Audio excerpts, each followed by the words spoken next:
All right, well, guys, welcome to the next installment of the Maximum Performance webinar series, the weekly webinar series that we do to create a community of learning in the mortgage and real estate industries.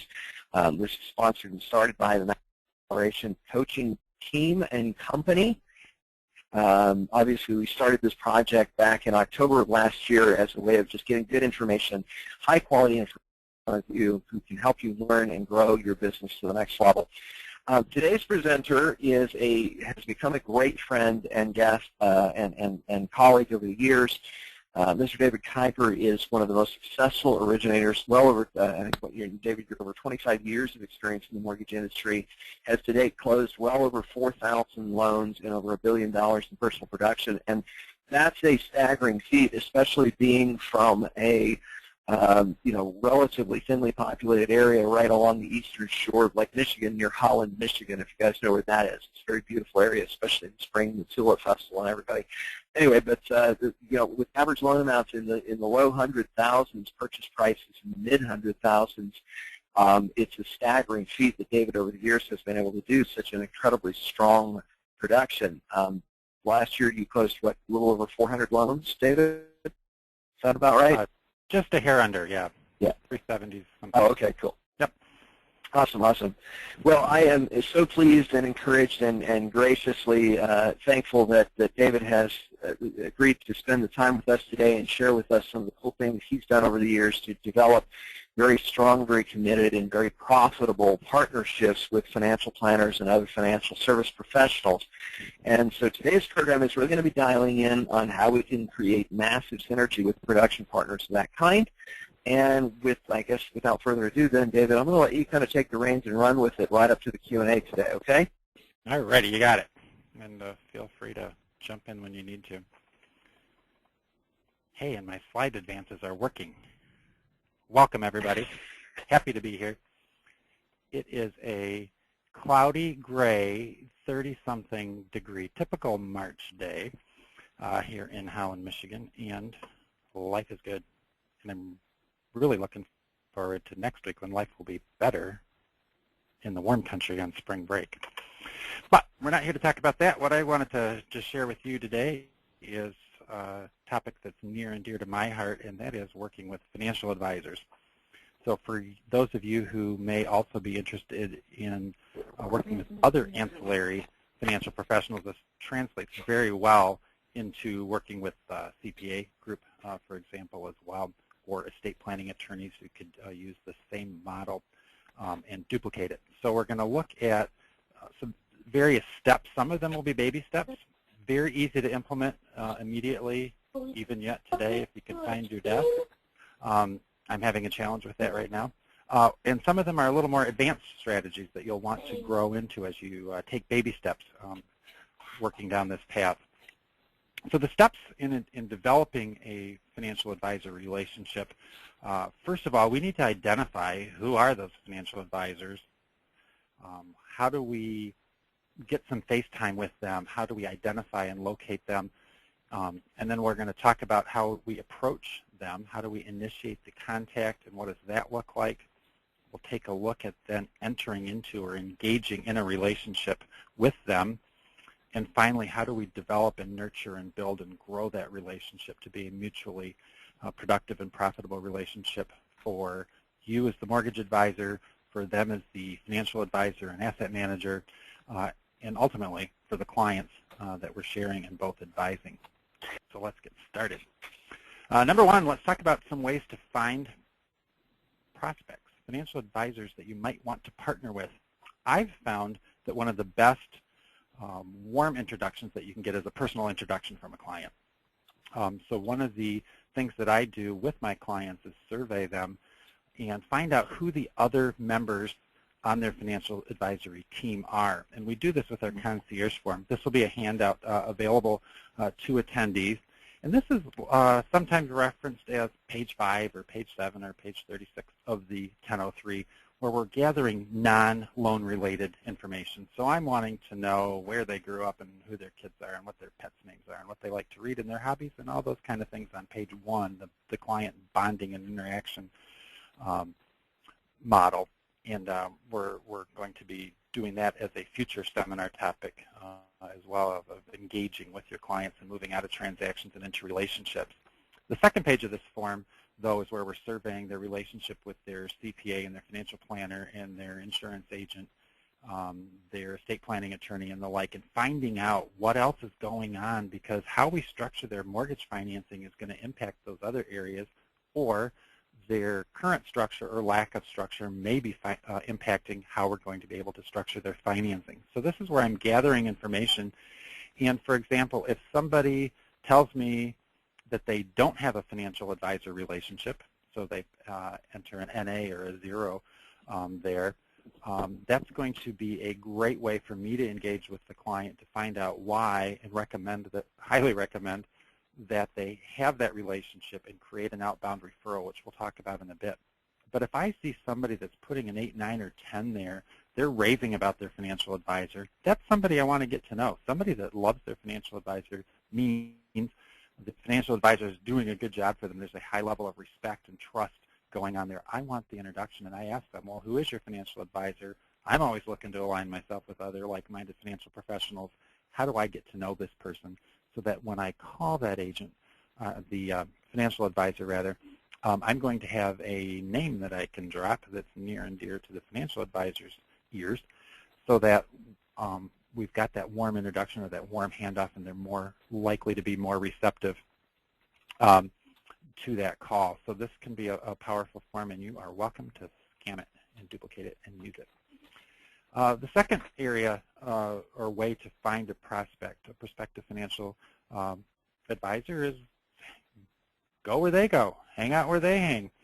And somebody turned me on a few years back to NAIFA, the National Association of Insurance and Financial Advisors. I've been a member for, I think, 9 years now. And these are local chapters, typically, in many smaller communities, and of which I would be one. And actually, after about a year there, I was asked to be on the board at this organization. I am the only not insurance professional and not financial advisor in that group, so, you know, kind of stick out like a sore thumb. But was honored and have been serving in that capacity for 7 or 8 years now. So it does create a great way to network with those people. And because I'm not one of them, I kind of stick out and create some top-of-mind awareness, like, why are you here? And just getting to know them and their culture and the challenges that their industry is facing and the demographic trends that they're dealing with and the legislative trends that they're dealing with, so that I can better relate to them in conversation, especially with them, but also with their clients, and kind of be like them. So if you hang where they're hanging, they're going to rub off on you a little bit, and you're going to get a better feel for where they're coming from. And then there's also the Financial Planning Association, which is typically going to be in larger metropolitan areas. But you can check out both of those, find out who might be a member of those organizations, and then ask to visit. I was invited by an insurance agent originally who was like in recruiting mode or something. They're always looking for membership. A little bit less than $500 a year dues to belong to NAIFA. I don't know about the FPA, but well invested money from my perspective. Another way that you can get an audience with financial advisors is to teach continuing ed. Financial advisors do need to take a certain amount of continuing ed each year, and this is one of those advanced steps. This is not baby step number 1. This would be something that you would get to as you are developing those relationships. And I'll be right up front and let you know this is not one that I've implemented well. But some places that you can find out about the requirements and the course requirements that need to be met for financial advisors would be at cfp.net, the insurance professional, NAIC.org. And there may be some people on this call who are members of the CMPS Institute, which has a whole already approved in all the states curriculum for teaching. And basically it is a canned program that should be very easy to implement. Note to self, implement. And so those would be some resources there for you to find out what classes, and maybe there would be something that you feel compelled to talk about or passionate about or would enjoy teaching. But that would set you as the authority on a certain topic, and have the advisors in your audience. They have to be there. They can't run away. They have to stay for the whole presentation, sign in, sign out kind of thing. And a good way to communicate your message there and establish yourself as the mortgage professional that they and their clients need. Another way to identify some prospective financial advisor partners would be, as you're collecting your alt deck, which we're all doing now, I'm sure, taking a look at the statements and finding out who your clients' retirement plans are held with, where their investments are being managed. And one hint that you can use is if they come in with 16 different statements from all different advisors and companies and online this and online that, that might be a good clue for you that would, again, create a good outbound referral, in that having multiple accounts just doesn't really communicate to me a high trust factor. And wouldn't it be nice if you could have one person locally? I'd be happy to introduce you to somebody I know, love, and trust, where you could have all of those accounts managed in one place rather than getting all these different statements in. So that could be a trigger there. And then you could always cold call. And I'm not into cold calling. I like the warm calling. I'm all about introductions and referrals. But if you were compelled to be a cold caller, or did not have some of those other avenues to pursue, maybe you're newer in the business, for example, one thing to do is just watch for local advisors in the media. Look for billboards. Look for recognition or awards or promotions or designations earned in the business section of the newspaper, for example. Is that my ear ringing? And then just jot them a note. Send them a copy of the article. I'm huge on reading local newspapers that have no content except about people in the community, and cutting it out and having it laminated. You can pick up a laminator for 35 bucks at Staples. Laminate the article, slap your business card or a personal note on there with it, and send it to them, and it will make a difference when they get that in the mail. Snap a photo of a billboard and text it to them or something like that, just saying, hey, congratulations, and I'm aware, and I want to be on your team, kind of thing. But watch for who's out there, because those typically will be the movers and the shakers. You can also local.google.com and type in your zip code and financial advisors and get a cold calling mailing list, or simply send out a letter. And got a sample letter that will be one of your handouts, but this is just one of those scripts that you could take and modify to your use, just saying, hey, I'm a mortgage professional. I'm looking to align myself with other financial professionals. Here's a little bit about me, and I think we would work well. We may be able to work well. I'd like to explore some ways that may happen. I'd like to be an extension of your professional services that you offer your clients. You're an asset manager. I'm a liability or debt manager. How those two sides of the balance sheet interact can be very powerful on the success of either side of the balance sheet. And I'd like to give you a call, and right now I'm just recommending we wait till after tax time. We know our CPAs are busy, but financial advisors are busy right now working with those CPAs to get all this tax stuff done. And be respectful of that time, and then obviously calendar that and make sure you call them when you said it was that you were going to call them. So now that we've identified who it is that we'd like to get an audience with, whether that's an introduction from a client or by hanging out and joining some financial professionals organization, or through cold calling, teaching continuing ed or something like that, we're going to make that call. And it would just be a simple script of, hey, I'd love a few minutes of your time to introduce myself, show how our advice can help you grow your practice and help your clients increase their net worth, which would be music to their ears. They want to delight their clients, and they would love to grow their practice just like we like to grow ours. And then establish a date to do that. And then I like to find out what works well for them, whether you want to meet them at their office, at your office, at a neutral location, go out for coffee or lunch or something like that. I do typically, with the first engagement, like to meet them in a neutral place where we can both be focused on the conversation at hand. And then I like to experience the atmosphere and the environment that they're working in, and I like them to see the environment and the atmosphere that I'm working in, where we can meet each other's teams and such, and we'll touch on that in just a little bit. Send a confirmation email and include anything if something came up in conversation that was a topic that they were interested in getting more information on, or that you thought they may be interested in, or an article that you've written recently or something like that. Then you could just send that along as an attachment. The reality is, guys, that when we go after the financial advisors, when we try and create a business alliance with financial advisors, we're doing it for the benefit of the consumers, because we're trying to help them understand that the mortgage is one of the most important financial tools they have, and really should be integrated into the long-term strategy and approach that they want to take. So the whole concept or idea of what we're trying to communicate in today's program is we deal with the majority of clients. We deal with their biggest their biggest debt obligation, their mortgage, right? For most families, it's the biggest single item chunk of their budget. What the financial planners deal with is trying to help those clients increase their net worth and get to a better place financially faster.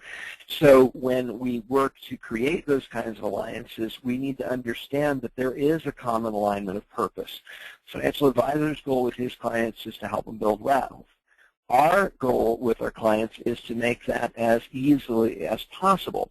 So the tremendous opportunities there for synergy are that when we help a client streamline the monthly cost of their mortgage, reducing the monthly cost of their mortgage, and understand how to better manage their debt associated with their real estate, then we have the opportunity to create more cash flow on a monthly basis to help clients expand and reach their financial goals faster. So there's a couple of other concepts that we often talk about and that we share with clients along the way. But the ideas and the strategies that we want to begin to connect on, and that we want to close the loops on with these financial advisors, is where does the financial planner see need? Where does the financial planner see opportunity? What we do when we help a client set up a mortgage, we help them design what is one of the most important financial decisions that they're going to do. So, let me give you a perfect case example of some of the things that I tend to talk with my clients about as a mortgage advisor. For example, we get a couple that's in their mid-30s who comes into our shop and asks for a 15-year mortgage. Let's say that this is a couple that have been married 12 to 15 years. Okay, they just bought. They're in the process of selling the home that they've been in for 5 or 6 years that they bought 5 or 6 years ago. It's maybe their second home. They're selling their second home to buy their third home. They're 12 to 15 years into their marriage. They've got kids that are, that are high single-digit age bracket, low teens. So college is 8 to 10 years away, or within 8 years. And yet, the first thing they usually ask for is they want a 15-year mortgage, and they want to roll all their equity from the house number 2 over to house number 3. So the question is that the smartest financial choice for that family? Now, think about the dynamic of, they've been aggressively prepaying their mortgage and doing so at the cost of saving for their kids' college or their own retirement. Now, the reason I say that at the cost of is remember that people are on a structured income. They only have so much they can use every single day, week, or month. So if they have an $1,800 mortgage payment because they put it on a 15-year note versus a $1,300 or $1,400 mortgage payment because they put it on a 30-year note, they now have $400 or $500 a month less they can use to save for retirement. Now, conventional school of thought would be pay off your mortgage as aggressively as possible, right? That's what we're taught by our grandparents.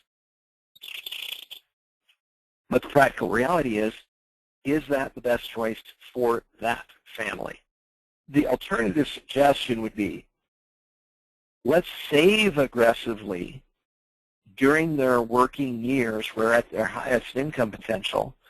Let's keep their tax deduction from their mortgage, which is one of the few legitimate deductions that most people have access to, as high as possible for as long as possible, and allow them to leverage 15 to 20 years worth of compounding interest, and then worry about paying off the house aggressively when they're in 3 to 5 years of retirement.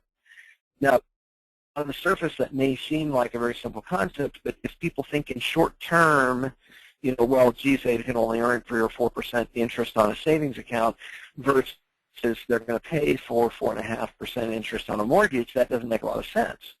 But what most people don't realize is the differences between amortizing and compounding interest. So that's just one minor case study to consider. Now, when we talk with financial advisors about that, and when we look at, is the debt plan integrated into the customer's long-term financial strategy, those are all options and alternatives. Okay, so one of the questions asked was, how does David get his current or past clients to take action on contacting the financial planner? Two things I know about that I can answer that question from having worked in depth with David over the years. Okay, one is we want to put the planner in charge. Okay, we want to put the financial planner in the driver's seat. And one of the ways we do that with the customer, the borrower, is we're going to say, Mr. Borrower, I noticed that you've got, like, for example, use the case study that David was talking about. In a few seconds we could hear him, where he was talking about the client who comes in bringing, 5 different sets of investment account information from 5 different companies that all have 5 different investment advisors. Well, Mr. Customer, one of the things that I really recommend you do is try and see if you can consolidate some of this activity all under the advice of one individual who can see the bigger, broader picture, because they're going to be able to help you leverage these assets better if it's all in a more structured and more effective plan. So I've got a great financial advisor I've developed a relationship with over the years. He's very knowledgeable. He's very exceptional when it comes to customer service. I'm going to have him give you a call. Is that okay? Of course, there's no cost or obligation, but I guarantee you the time you spend with him will be well worth your time and likely can be worth tens of thousands of dollars to you over the future months that you may be able to even if you choose not to use him, the kind of advice could save you thousands of dollars in lost earnings.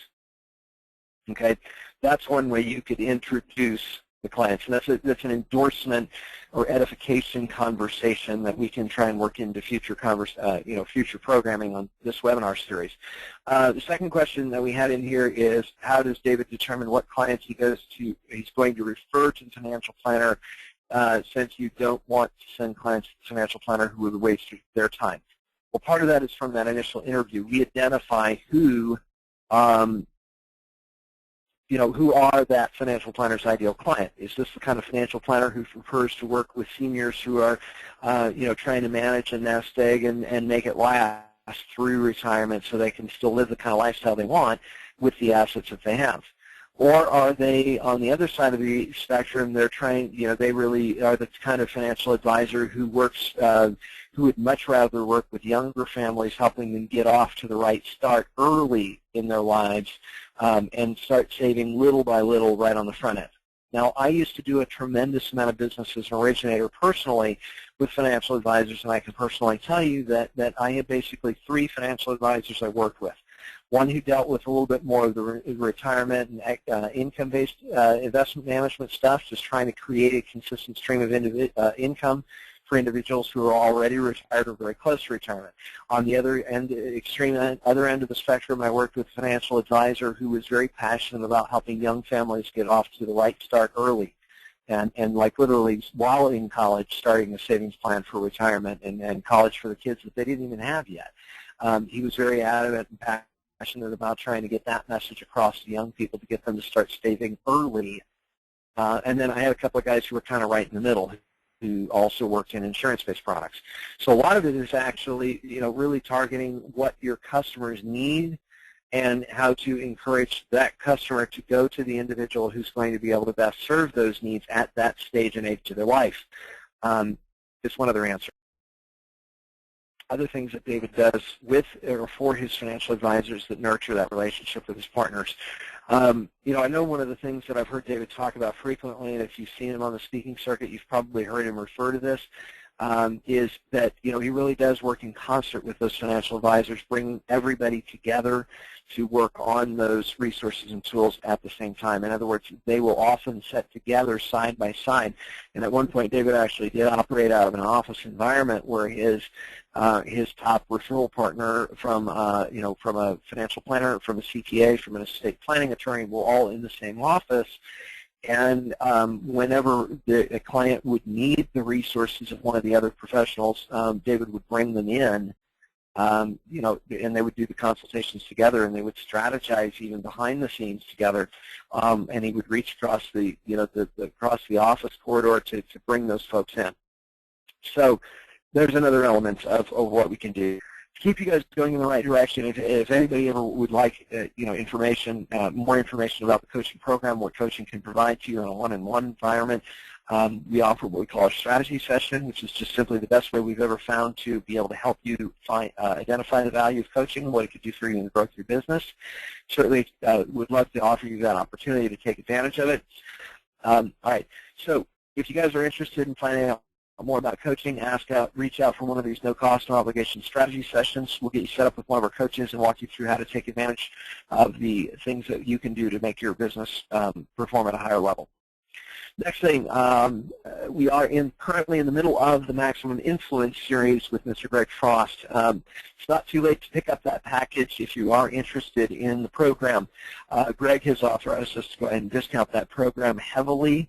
Offered it at roughly what works out to be about 50% of the regular cost that you would pay to be able to take advantage of a program like that.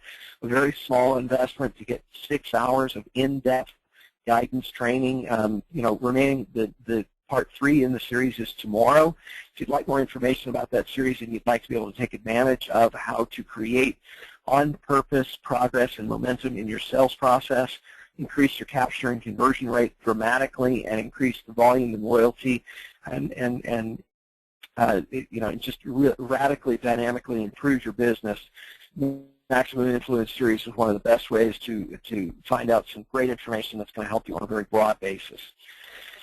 Next week, coming up April 2nd in the series, we are going to be offering you 4 simple steps to double or triple your business right now with Coach Brad Korn. Brad is going to be focusing on some of the core ideas that have made him so successful in the real estate industry. What are some of the key opportunities as you begin to prepare yourself for the busy buying season, as you begin to gear up for what is shaping up to be one of the best opportunities in really American real estate history.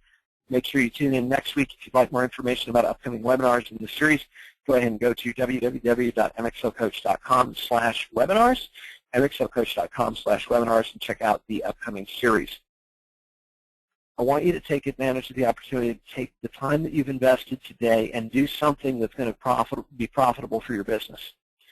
So what I want you to do is ask yourself 3 questions before you leave and go on to the next thing on your agenda. 1, what was the most valuable thing you heard at the beginning of today's program, through the program that you heard? Secondly, what action do you need to take to make that a part of your daily life, your daily business? Third, set a specific target date for completing that action. What's your timeline? By when will you have this action completed? Thirdly, or the 4th step is, who are you going to ask to hold you accountable? At the end of the day, as I often share on this program, it's very easy to break promises we make to ourselves. It's very difficult to break promises we make to somebody we trust and care about and value their advice and guidance. So whether it's a colleague, whether it's somebody kind of internal competition in your office that you have friendly rivalry, whether it's a mentor or boss, a manager or an owner of a company that you work for, whether it is a third-party accountability partner, somebody in your family that you care about, your spouse, a best friend, or anybody like that. Find somebody to team up with and work with them to hold you accountable, following through on the action plan that you've just decided you're going to commit to. Share with them what you're going to do and by when you want to do it, and ask them to follow up with you to hold you accountable to that completion. Now, if you need help finding an accountability partner, you're more than welcome to reach out to one of our Maximum Acceleration coaches.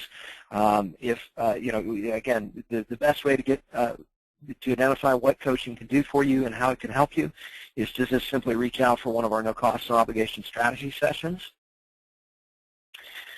They are a 30-minute in-depth coaching call. We'll go deep on one particular action item.